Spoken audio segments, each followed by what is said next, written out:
You ever wonder what's up there? Like what? Maybe someone up there was wondering what it's like here. I guess. Do you think we'll ever meet them? I hope so. Don't you?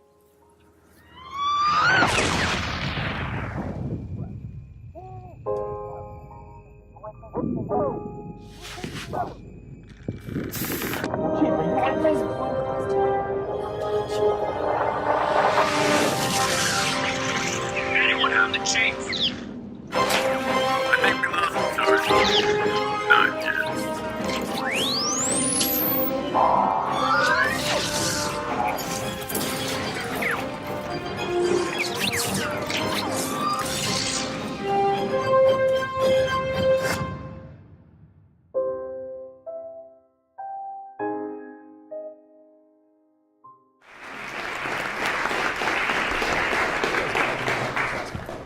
Real quickly, I think great effect, wonderful. I thought that the children, innocence, lying there, kind of wonder, piano, very nice. When we want to do something creative, like we switch to the soldier, but it's still sort of tender piano. I'm sorry, who am I looking at? Thank you. Sorry. We need to really be really clear about our dramatic intention, so that if we're doing what you could consider a trick, I guess, in a way, like juxtaposing something that normally doesn't go with something else, right? We need to be super clear. It's a little bit like in instrumental music. If you're going to really do a crescendo, sometimes we need to really exaggerate it so that it comes across out in the audience as a crescendo. Things like that. So be very clear with your trick, because when we ended up on the solo piano at the logo, I thought it was very creative, but I wasn't quite following 100%. So I realize this is a little bit vague, but in Gladiator, with the slow motion battle and the lush emotive scene, they went all the way with that effect. I mean, they went to 100% with that effect. It was obvious to the most lay people who don't even understand music what was going on there emotionally. So we need to, when we're going to take a risk, go all the way. Okay. What can I say about this? Nice piece. The instrumentation thing was the one you wanted to get from us. I think in general your instrumentation was pretty good. It seemed pretty spot on.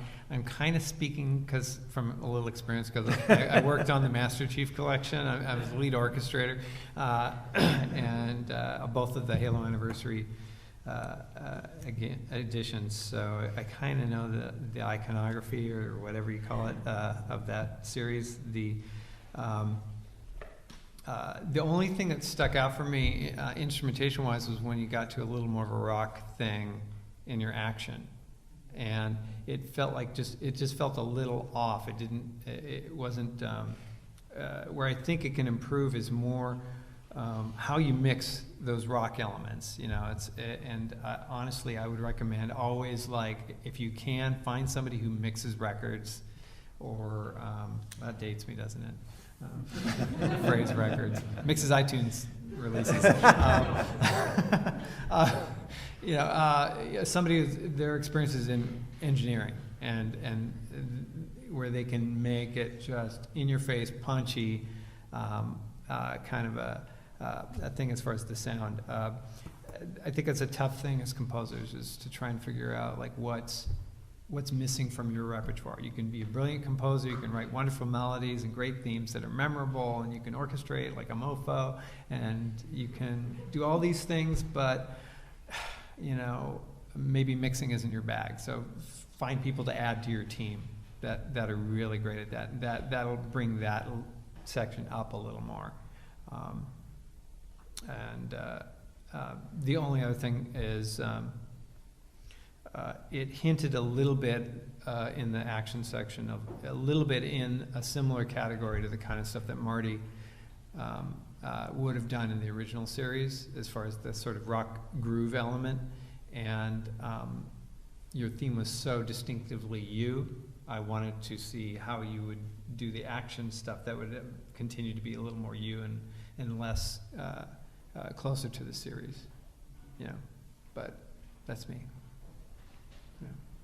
Nice job, though. Yeah, I like the transition of the theme from the piano to the, I thought when everything starts blowing up and it's rocking, I was like, yeah, I'm there with you. I agree on the mix. You can work on the mix a little bit more. The only thing the only critique I could give at the beginning of the part is that little intro section, it just felt like you were trying to cram that theme in maybe one too many times. You know what I mean? Like there could have been maybe a little bit more space there and just kind of hinting at it. It just felt like it was a little bit compressed to me. Like you were just, trying to squeeze in a lot and maybe what was a smaller section of time there in the beginning. But other than that, I thought it was successful as far as the transition to the horns and the big orchestration. So. Sometimes cramming, I didn't get an impression you were cramming in a theme as on the first listen, but I definitely recall you had your theme stated in the opening section with the kids, and then also bringing it in later. Sometimes, and this is sort of a classic film kind of a thing, film scoring thing. You don't have to cram the theme in. You can go completely Forrest Gumpy. And what I mean by that is, like the opening of a Forrest Gump movie, that theme is never played anywhere except for at the beginning and at the end. It's never played throughout the whole film. It's just the feather flying around music. And so when you got the scene with the kids, it could be solo piano. It could be like a theme and variation of your theme. But where does the theme really need to happen? Does it happen on the Master Chief, or does it happen with the kids? And asking yourself aesthetic questions like that. You can hint at the piano, like, okay, so this is baby Master Chief lying on the grass, right? So therefore, there might be a hint of it, but it doesn't fully get stated until a little later. So choosing when that stuff happens is part of the aesthetics of it. All right.